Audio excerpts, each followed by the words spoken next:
ភ្លេចហើយឬមុំក្នុងភ្នំអានុសាវរីយ៍ដែលយើងទាំងពីរធ្លាប់បានទៅលេងរៀមបានបៃបំថ្នាក់ធ្នមឲ្យគេងក្បែរស្ទឹងថ្លាឆ្វេងធ្លាប់ស្ដាប់សាបភ្លេងធម្មជាតិរវើ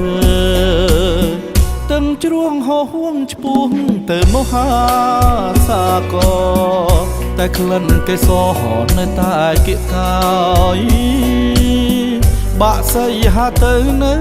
តែចំឡាយឬសូលវើយថាអូននេះហើយជាខ្នើយវាសនាក្នុងភ្នំអានុសាវរីយ៍លំអងគន្ធារយលើបោសបាពីអ្នករហងគួយគុណ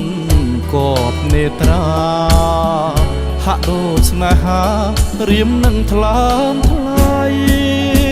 នឹកឃើញតែមុំក្នុងភ្នំអានុសាវរីយ៍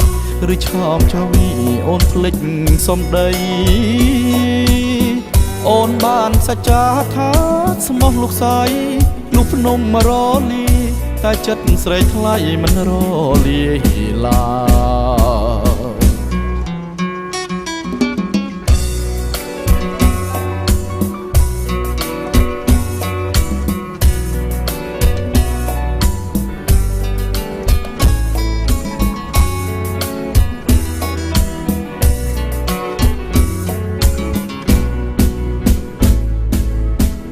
ក្នុងភ្នំ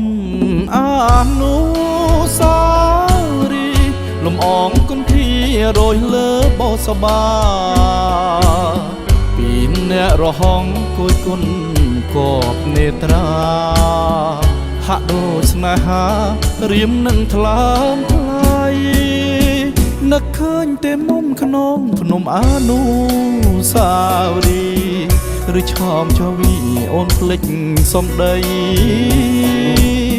អូនបានសច្ចាថាស្មោះលោកស្រីលោកភ្នំរលី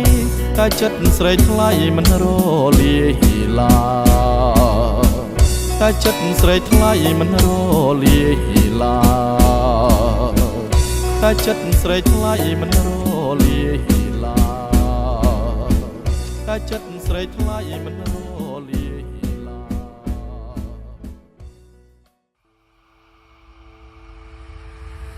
តារា Entertainment